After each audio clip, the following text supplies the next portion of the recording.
Well, it certainly is beginning to look a lot like Christmas. It's Charlene's kitchen, and we're going to make a Christmas rum cake. Well, it certainly is approaching the Christmas day and Christmas Eve, right? And so we're going to make that rum cake today. It's a cake that my mother always made, and it's quite delicious. And so, jingle, jingle, let's get started with our ingredients. I use a tube pan like so, and of course, it's buttered and floured. Okay, and I always put it on some parchment paper in case it leaks. Your oven should be set at 325. I butter it with the Land O'Lakes olive oil and sea salt, and then I flour it. And so there that stands. We're going to need some nuts, pecans, if you like, or whatever nuts that you. Walnuts is fine too, chopped. Okay, you're going to need 4 eggs.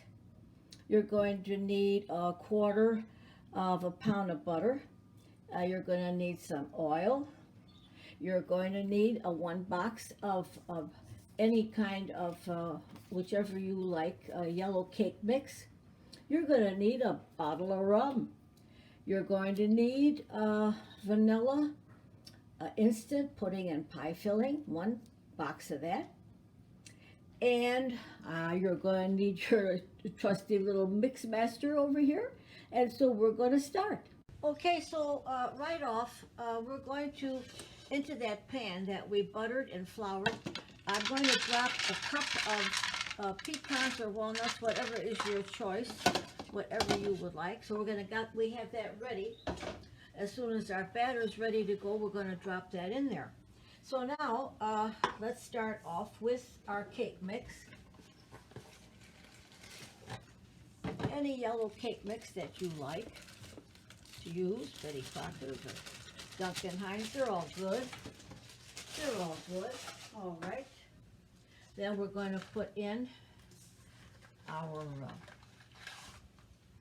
vanilla instant pudding and pie filling, vanilla. Got that going. Okay.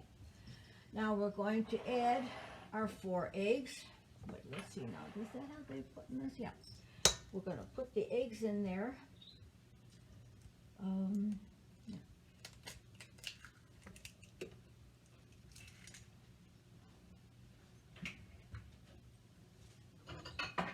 I put one in there, and you know what? I'm going to drop them individually, because I should do that. You know, sometimes no matter how clever we are, we tend to get those shells in, and then you've got to start digging them out. I'm going to get my fork ready in case I have to do that. Oh, and I need my spatula. All right, so there's 2 eggs in there. And remember to take your eggs out at room temperature. So let's just pull everything out in the morning when you think of it. If you're going to make that cake, so you might as well number 3 in there. There we go. Always at room temperature. And there we are. There's number 4. And wouldn't you know it, no dropped shells. It's always that way, right? Okay, when I wear the apron, I rarely get it soiled. If I don't put the apron on, I'm in trouble. All right, so now I'm going to add a 1/2 cup of cold water, which I've pre-measured. Let's see. A 1/2 cup of Bacardi's rum, 1/2 cup pre-measured, and a 1/2 cup of oil. And there it all goes, okay? That's it. That's the end of that part. Now, we're going to just drop this down, and let's get going.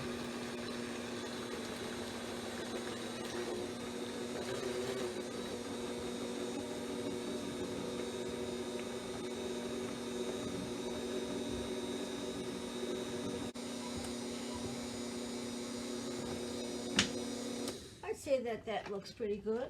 Nice and mixed up. Let me drop all this away, put it into our pan. We already have it floured. We buttered it, and we floured it, and we put the nuts in. Okay, that's the end of that. And so now we're going to bring that pan back here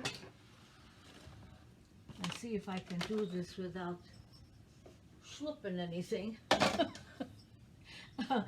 You know, sometimes as I do the videos, I think, oh God, I hope I don't mess up.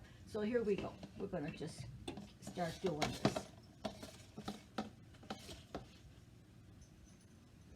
Okay.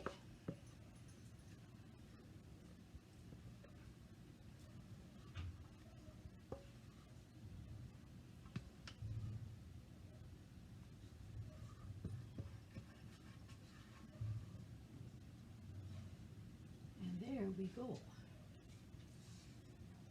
That's all in the pan. In the pan, ma'am.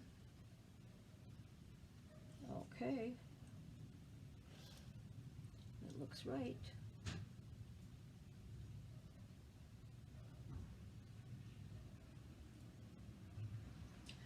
So, we're going to put this in the oven at 325. It's preheating already.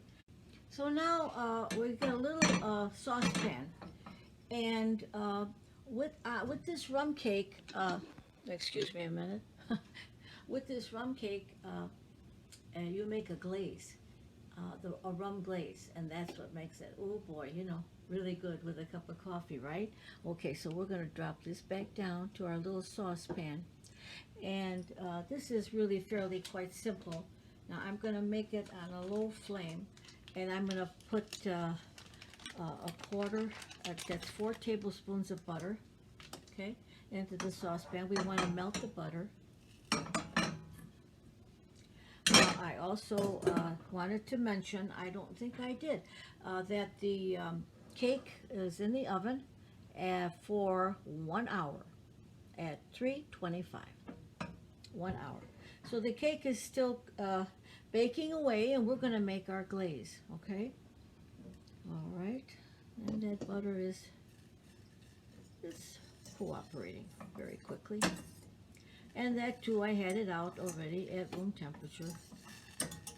So things just work better, I guess. You know, it's like when you get up in the morning, you can't get up, you got to get all, takes you a while to warm up, shall we say, right?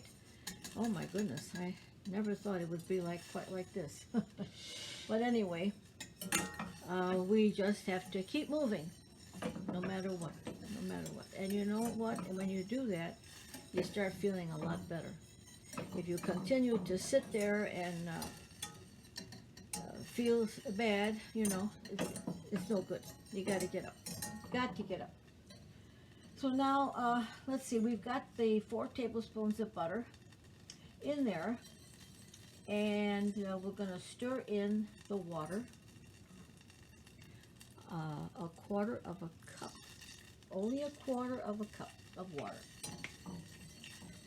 Okay, quarter cup of butter, quarter pound of butter, quarter cup of water, and there we are. Now we're going to add a full cup. Oh yeah, sorry, but that's what, a full cup of sugar.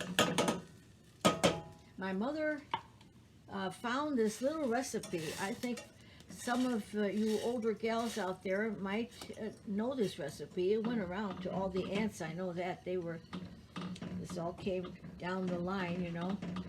It was just a good old cake. Everybody loved it. And it sort of feels like Christmas, you know, because you put the cherries on top and you sprinkle it with powdered sugar, and it looks like, and I used to even put some grapes around it. So anyway, all right, so now we're going to bring this to a boil, and then once it comes to a boil, you have to continue to keep whisking, because you don't want that to burn. You don't want to start all over again, that's for sure. You don't put the rum in until after this is done. This then, once it starts to simmer, it has to continue to simmer as you whisk for 5 minutes. I'll be back when we get that done. Well, I've been whisking the butter with that sugar, and see how that looks. Unbelievable, right? And I kept continue to for I'm down to about a minute left yet, so I wanted to show you how that looks. And I've continued to keep whisking it, okay? And you'll see that if you put it too high, like if I bring it up a lot, it could just boil right over. See how that's going? Yeah, no can do that. Okay, so it's got to be at a moderate moderate heat, you know. Keep it low. So, okay, we're down to a minute now. I wanted you to see how that looks. And got another 30 minutes on that cake. In fact, you know, look at how this is all taped up and everything. This is so old. And it was from a newspaper. She found the cake recipe in one of the papers and cut it out, and it was just falling apart. I've made copies of this for a lot of people. And then I went and she said, oh, maybe take it to work. Can you put that? They had some kind of a machine there that it would seal it up, you know, with plastic. So I ran it in there, and that saved it. And forget it, you know, it's just one of those things. But it's fun to look at, right? I can't tell you. This is, who knows, 50 years, 50 years, maybe more. But in those days, the women had their favorite recipes, and all their friends and their relatives. I know. Oh, there it is. A minute. See, I talked too much, so I'm gonna stop that. So we're at a minute. We turn it off. Okay, let that simmer down. Let that simmer down. And then I take the rum, and it's a half a cup of rum, half a cup. So this is my Bouchard's little cup, you know. Oh God. Oh, how we miss our family. I've just lost another friend, a neighbor across the street from me, a lovely, lovely lady. And when I'd make a few things, I'd bring them to her, and we'd sit and talk, and she's gone. So now here we are. That's turned off. Slowly, you're going to add a half a cup. Remember that it is hot. See how that bubbles? Ooh, see that? This sucker is real hot. So slowly add it. Slowly. It probably burns off most of the alcohol, I would think. I don't know. But you can taste the rum in the cake. You know, there's a half a cup in the cake. Yeah, half a cup. And we put another half a cup into this little glaze. So I'm just going to let that sit there, and when the cake comes out and it starts to cool off a little bit, you know, then I start to slowly drizzle that on there, and I'll show you how. We'll be back. Jingle, jingle. Well, my cake is out of the oven an hour exactly, and look at that. Didn't that turn out pretty? I'm really, really happy, and I made this cake because I'm going to make it again for Christmas Eve, but I play Mahjong, and I have a couple of my friends coming tomorrow. We're going to play Mahjong, and I thought, I'm going to make this cake. I think they'll enjoy it. So now I want to tell you that according to the recipe, you're supposed to cool the cake and invert it on a plate, on your serving plate, I guess, and then you start to put the glaze on. I'm going to do it the way my mother told me. When she came here to live with me after my father passed, she started making this cake. That's really how I started making it too. And so this is how she would do it. Now this is really funny. You know how when you go to the Chinese restaurants or Japanese cook places, you know. They're a wonderful restaurant there. Keep these little sticks. And so what you do, I'm going to push this down so you can see. This is what she told me to do. So I would go around, and with these clean, wonderful little sticks that we use to eat our food with, which I like to use them, you punch some holes all around, okay? All around. Now the cake is very warm. Now I'll tell you, one time I did invert it earlier, and you know what happened? The cake broke in half. I was brokenhearted. I had to somehow get it back together, and I don't know what I even did, but I was brokenhearted. So maybe my mother experienced that. She never really told me. So what I'm going to do now, here's the glaze. And while it's warm, I'm going to drip some of this wonderful rum sauce that we made. And oh, you know what I forgot to do? I forgot to put it on a platter. I have it on a hot pad right now. I'm going to move it because you know why? Sometimes it leaks off. Sometimes it'll hold it in there, but if it doesn't, then I have a messy little pot holder here. So anyway, here we go. So I am going, what happened now? You say, wow, there's a lot in that pot. Yes, there is. And I continue to do this, okay, along the sides. Cut it along the sides. And into those little holes that I made. So it seeps in. Oh, it's yummy goodness, people. I'm going to tell you. I'm going to tell you. So now I'm running it around the edges, and I'm going to stop for a little while. And I'm going to let that absorb. And then I'm going to come back to it. And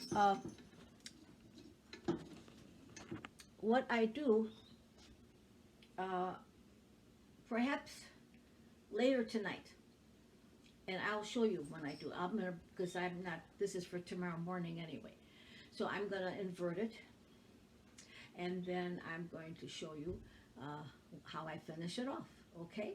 In the meantime, I'll continue to keep glazing it with this wonderful rum sauce here, and it'll be good. You know where I get this jingle jingle from? When I go to the Jewel, they keep doing it all the time, and I think, oh, but you know, it's kind of cute. See you later. Our Christmas rum cake, and well, let's see. What we're going to do now is frost up some of these grapes and set them around. And tomorrow morning, I'm going to sprinkle that with some powdered sugar and some cherries, and I'll let you see it. I'm getting it ready for my friends coming tomorrow morning with coffee and rum cake, and then we're going to play some mahjong. So hi there. So all I did now with these grapes, I put them, I just whipped up the egg whites. One egg white is all I did, and just kept beating it until it got frothy, you know. That's about all you have to do. And then you take the grapes, you take your grapes and you just slosh them around in that egg white. And you know, egg white, when it gets, when it dries, they kind of get like, it's kind of sticky, I guess, in a way. So I already did some here, and you can see how pretty they look, you see? So I'm going to put those on a little, I have them here on this platter. And I just, you know, sloshed them around in the egg whites, and I'm just gonna kind of let them dry on some paper towel, and then put them in the fridge, and they look really pretty, and people love to munch on them too. So we'll see you in the morning when I get this cake all powdered sugared up and some cherries on the top. So here we are. We're going to sprinkle some nice powdered sugar on that, put some cherries on it, And it's just going to be so cheerful. And here I am with my jing, jing, jing, jing. Okay, so here's the cake, and here we go. So now we're going to spread. This is the fun part, right? Don't you love decorating the cake? After all that you have to do, you finally get to this part. And pretty soon you get to eat, which is even better. So then I've just put some maraschino cherries up at the top, like so. Very simple. Very simple. Sweet and easy. You don't have to make any icing for this cake, you know, because, wow, it says it all by itself. You don't need that. Just powdered sugar because it's sweet and lovely, and it has that rum in it, and oh my goodness. And so now what we do is, in fact, I have to mention this little platter that I have here. You see this here? My Laura's sister, Kathy, made this platter. And she glued up it's a sugar bowl at the bottom and a plate. I've had this for I don't know how many years. She's going to have a little laugh when she sees that I still have it. Now, our beautiful grapes, look how frosted up they are, huh? Frosted window pane. Yeah. Here we go. So we put little grapes around it, like that, you know. So I just cut like little bunches off. So little bunches off, huh? And we put them all around our cake. And you know, basically it's not a hard cake to make. Outside of that glaze that you put on, and that don't take too long. So I'm just gonna turn that around as I put these cute little bunches of grapes. And you know who grabs these grapes? The kids. They love them. Wow, Grandma, what kind of grapes are these with sugar on top? Well, they just look so inviting, don't they? And isn't that what we try to do? And it's not that tough. You know, you don't have to be that creative to think of this. All right, so here we are. There's our cake. You got your cake, and eat it too. Jingle, jingle. I hope you enjoy my recipe.